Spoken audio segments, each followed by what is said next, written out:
श्रीमद् भागवत गीता के तीसरे अध्याय में अर्जुन भगवान श्री कृष्ण से प्रश्न करता है कि अथ केन प्रयुक्तोयम पाप चरति पुरुषः अनिच्छन्नपि वार्षणेय बलादिव नियोजितः। अर्थात अर्जुन कहता है कि हे श्री कृष्ण, इच्छा न होते हुए भी मनुष्य पाप जन कर्मों की ओर क्यों प्रवृत्त होता है। ऐसा प्रतीत होता है कि कोई उसे बलपूर्वक पाप कर्मों में लगा रहा है। इन पाप कर्मों से मुक्ति के लिए क्या करना पड़ता है, यह भगवान श्री कृष्ण अर्जुन को विस्तार से बताते हैं। श्री कृष्ण अर्जुन को समझाते हैं कि किसी भी मनुष्य को आसक्ति या विरक्ति के प्रभाव के अधीन नहीं होना चाहिए। आसक्ति विरक्ति का अभाव होना उत्तम जीवन माना जाता है। अर्जुन इस प्रकार का उत्तम जीवन यापन करना चाहता है, किंतु उसे भगवान के उपदेश का अनुपालन करना कठिन लगता है। इसलिए वह श्री कृष्ण से अति यथार्थवादी और मानव संघर्ष का खदोत प्रश्न पूछता है। वह कहता है, वह कौन सी शक्ति है जो हमें उच्च आदर्शों को प्राप्त करने से रोकती है। अर्जुन प्रश्न करता है कि मनुष्य राग और द्वेष के वशीभूत कैसे हो जाता है। हमारी अंतरात्मा पाप करते हुए पश्चाताप का बोध कराती है। अंतरात्मा की आवाज इस तथ्य पर आधारित है कि भगवान गुणों के धाम हैं और उनके अणु अंश होने के कारण स्वाभाविक रूप से हमारा आकर्षण गुणों और अच्छाइयों के प्रति होता है। अच्छाई जो आत्मा की प्रकृति है तथा जो अंतरात्मा की आवाज को उन्नत करती है। इसलिए हम यह कहकर नहीं बच सकते कि चोरी, ठगी, निंदा, लूट, खरसोट, हत्या, अत्याचार और भ्रष्टाचार जैसे कार्य पाप जन कृत्य नहीं है। हमारी अंतर्दृष्टि यह बोध कराती है कि ये सब कार्य पाप जन है, फिर भी हम ऐसे कार्य करते हैं जैसे कि कोई शक्ति हमें बलपूर्वक ऐसा करने के लिए विवश करती है। अर्जुन का प्रश्न सुन देने के पश्चात भगवान श्री कृष्ण उत्तर देते हैं कि कामवश क्रोध अश रजोगुण समुद्भवः महाशनो महापापमा विद्धयेमहि वैरणम। अर्थात भगवान ने कहा कि अकेली काम वासना जो रजोगुण के संपर्क में आने से उत्पन्न होती है और बाद में क्रोध का रूप धारण कर लेती है, इसे पाप के रूप में संसार का सर्वभक्षी शत्रु समझो। इसी काम वासना के कारण सभी प्रकार के गलत कार्य होते हैं। काम वासना क्या है? वेदों में प्रयुक्त काम शब्द या वासना केवल यौन इच्छाएं नहीं है, बल्कि इसमें आत्मा की शारीरिक अवधारणा पर आधारित सभी प्रकार के भौतिक सुख भी सम्मिलित हैं। इस प्रकार वासना अपने कई रूप दर्शाती है, जैसे धन की इच्छा, शारीरिक लालसाएं, प्रतिष्ठा की अभिलाषा, सत्ता की भूख इत्यादि। वासना केवल भगवान के प्रति प्रेम का विकृत प्रतिबिंब है, जो कि प्रत्येक जीवित प्राणी का अंतर्निहित स्वभाव है। जब आत्मा शरीर के रूप में माया शक्ति के साथ सहयोग करती है, तब तमोगुण के संयोजन से इसका भगवान के प्रति दिव्य प्रेम वासना में परिवर्तित हो जाता है। दिव्य प्रेम भगवान की सर्वोच्च शक्ति है, किंतु भौतिक क्षेत्र में इसका विकृत स्वरूप जो कि काम वासना है, वह भी संसारिक क्रियाओं की अति प्रबल शक्ति है। श्री कृष्ण ने संसारिक सुखों के भोग की लालसा को पाप के रूप में चिन्हित किया है, क्योंकि प्राण घातक प्रलोभन हमारे भीतर छिपा रहता है। पाप कर्म कामना की पूर्ति नहीं होने पर होते हैं। रजोगुण आत्मा को भ्रमित कर उसे यह विश्वास दिलाता है कि संसारिक विषय भोगों से ही तृप्ति प्राप्त होगी। इसलिए किसी भी मनुष्य में इन्हें प्राप्त करने की कामना उत्पन्न होती है। जब कामना की पूर्ति होती है, तब इससे लोभ उत्पन्न होता है और इसकी संतुष्टि न होने पर क्रोध उत्पन्न होता है। कामना लोभ और क्रोध, इन तीनों विकारों से ग्रस्त होकर मनुष्य पाप करता है। लोभ कुछ नहीं है किंतु यह कामनाओं को प्रबल करता है, जबकि क्रोध कुंडित इच्छा है। इस प्रकार श्री कृष्ण ने वासना या कामना को सभी बुराइयों की जड़ के रूप में चिन्हित किया है। ज्ञान और विवेक शक्ति इस प्रकार से खत्म हो जाती है। भगवान श्री कृष्ण आगे कहते हैं कि जिस प्रकार धूमेनाव्यते वह्न्यथादर्शो मलेन च यथोल्बेनावृतो गर्भस्तथा तेनेऽद्मावृतम्।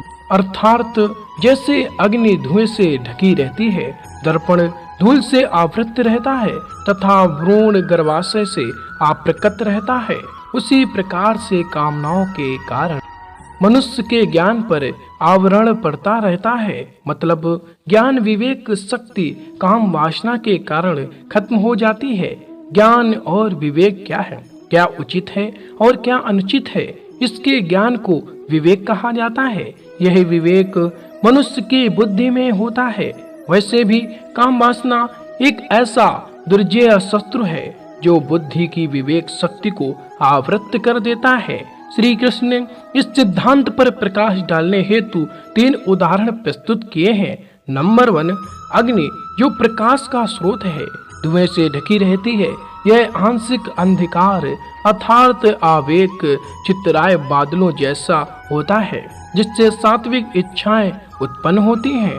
नंबर 2, दर्पण जो वास्तविक रूप से परावर्तक होता है और धूल से ढक जाता है। यह अर्ध अपारदर्शिता बुद्धि पर राजसिक कामनाओं के आच्छादित प्रभाव के जैसी होती है। नंबर 3, भ्रूण गर्भाशय से आवृत होता है। यह पूर्ण धुंधलापन तामसिक कामनाओं जैसा होता है जो मनुष्य की विवेक शक्ति को नष्ट कर देता है। समान रूप से हमारी कामनाओं की श्रेणी के समानुपात के हमारे द्वारा सुना और पढ़ा गया आध्यात्मिक ज्ञान आच्छादित हो जाता है। काम या वासना की हानिकारक प्रकृति यह है, ज्ञान पर जब काम या वासना का प्रभाव बढ़ जाता है तब वह हानिकारक हो जाता है। भगवान श्री कृष्ण कहते हैं कि आवृत ज्ञान में तन ज्ञानिनो नित्य वैरिणा कामरूपेण कौन्तेय दुष्पूरेणानलेन च।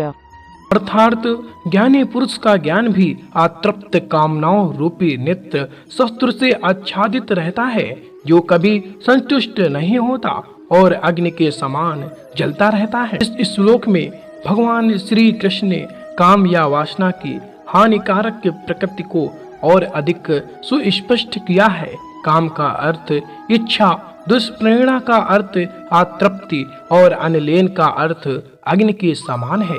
कामनाएं बुद्धिमान पुरुष के विवेक पर विजय पा लेती हैं और इनकी तुष्टि के लिए उन्हें लुभाती हैं। कामना रूपी अग्नि को शमन करने का जितना भी अधिक प्रयास किया जाए, यह उतनी ही और अधिक भीषणता से बढ़ती है। महात्मा बुद्ध के कथन है, न कहापन वसेन तिति कामजु विज्जति अपसादा दुखा कामा इति विज्ञाय पंडितों। अर्थात कामनाएं असमनीय अग्नि के समान भड़कती हैं, जो कभी भी किसी को सुख प्रदान नहीं करती। ज्ञानी पुरुष इसे दुख का मूल जानकर इसका परित्याग करते हैं, किंतु वे जो इस सत्य को नहीं जानते, वे अपनी वासनाओं की तुष्टि का निरर्थक प्रयास करते हुए अपने जीवन को व्यर्थ कर देते हैं। कामना कहाँ पर निवास करती है? भगवान श्री कृष्ण अर्जुन को सिलसिलेवार बताते हैं कि कामना को किस प्रकार समझकर खत्म किया जाए। सर्वप्रथम उन्होंने कामना को विस्तार से समझाया। इसके बाद अब बताते हैं कि इंद्रियाणि मनो बुद्धिरस्याधिष्ठान मुच्यते एतर्विमोहात्येष ज्ञानमावृत्य देहिनम्।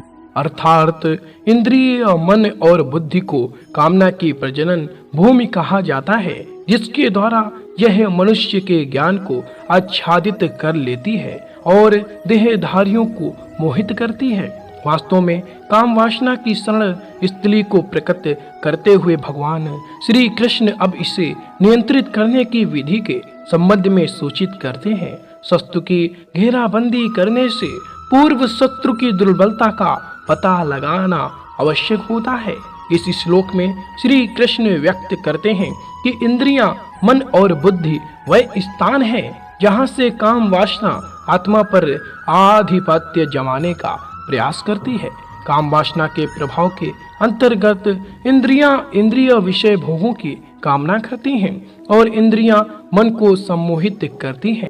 मन बुद्धि को भ्रमित करता है तथा बुद्धि अपनी विवेक की शक्तियां खो देती है। जब बुद्धि पर आवरण पड़ जाता है तब मनुष्य मोहवश होकर वासनाओं का दास बन जाते हैं और उनकी तुष्टि हेतु सब कुछ करने को तत्पर रहते हैं। इंद्रियां, मन और बुद्धि नामक तत्व अपने आप में किसी प्रकार से बुरे नहीं होते। यह सब भगवत प्राप्ति के प्रयोजन हेतु हमें भगवान द्वारा प्रदान किए गए हैं, किंतु हम काम वासनाओं को इन पर कई रूपों में इनकी घेराबंदी करने की अनुमति दे देते हैं।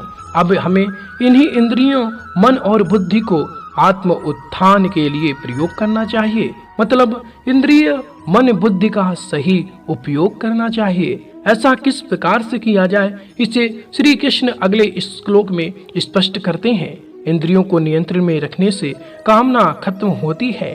भगवान श्री कृष्ण अर्जुन से कहते हैं कि तस्मात्त्वमिन्द्रियाण्यादौ नियम्य भरतर्षभ पापमान्न प्रजहि ज्ञान विज्ञान नाशनम। अर्थात प्रारंभ से ही इन इंद्रियों को नियंत्रण में रखकर कामना रूपी शत्रु का वध कर डालना चाहिए, क्योंकि यह कामना पाप का मूर्त रूप तथा ज्ञान और आत्मबोध का विनाशक है। इस श्लोक में अब श्री कृष्ण यह स्पष्ट कर रहे हैं कि उस काम वासना पर कैसे विजय प्राप्त की जा सकती है जो सभी बुराइयों की जड़ है और मानव चेतना के लिए घातक है। काम वासना को बुराइयों का भंडार बताते हुए श्री कृष्ण अर्जुन को प्रारंभ से ही इंद्रियों के विषय भोगों पर नियंत्रण रखने के लिए कहते हैं। इनकी उत्पत्ति की अनुमति देना हमारे कष्टों का मूल कारण है, जबकि इनका दमन करना शांति का मार्ग है। कामना खत्म होते ही दिव्य ज्ञान का प्रादुर्भाव होगा। कामना का अंत करने के पश्चात क्या होता है, इस विषय में भगवान श्री कृष्ण कहते हैं कि प्रजहाति यदा कामान सर्वान् पार्थ मनोगतान् आत्मनेवाम्ना तुष्टः स्थित प्रज्ञस्तदोच्यते। अर्थात जब कोई मनुष्य स्वार्थ युक्त कामनाओं और मन को दूषित करने वाली इंद्रियां तृप्ति से संबंधित कामनाओं का परित्याग कर देता है, तब वह आत्मज्ञान का अनुभव करने लगता है, दिव्य ज्ञान में स्थित हो जाता है। श्री कृष्ण उसे बताते हैं कि किस प्रकार से दिव्य चेतना में स्थिर होकर मनुष्य आसक्ति, भय और क्रोध से मुक्त हो जाता है और सभी परिस्थितियों में उसकी इंद्रियां उसके वश में हो जाती हैं और उनका मन सदा के लिए भगवान की भक्ति में तल्लीन हो जाता है। अब वे क्रमशः स्पष्ट करते हैं कि किस प्रकार से मानसिक संताप, काम वासना और लोभ विकसित होता है और किस प्रकार से उनका उन्मूलन किया जा सकता है। कठोपनिषद में इस विषय पर और अधिक बढ़ चढ़कर यह वर्णन किया गया है। अपनी कामनाओं का परित्याग करने वाला मनुष्य भगवान के समान हो जाता है। यदा सवे प्रमुच्यन्ते कामा एस्य हृदि श्रिता अथ मोमृतो भवत्यत्र ब्रह्म समश्नुते। अर्थात जब कोई अपने मन से समस्त स्वार्थ युक्त कामनाओं का उन्मूलन करता है, तब संसारिक बंधनों से जकड़ी जीवात्मा जन्म और मृत्यु के बंधन से मुक्त हो जाती है और भगवान के समान सद्गुणी हो जाती है। श्री कृष्ण उपर्युक्त श्लोक में कहते हैं कि लोकातीत अवस्था में स्थित मनुष्य वह है जिसने अपनी कामनाओं और इंद्रिय तृप्ति का त्याग कर दिया है और जो आत्म संतुष्ट रहता है।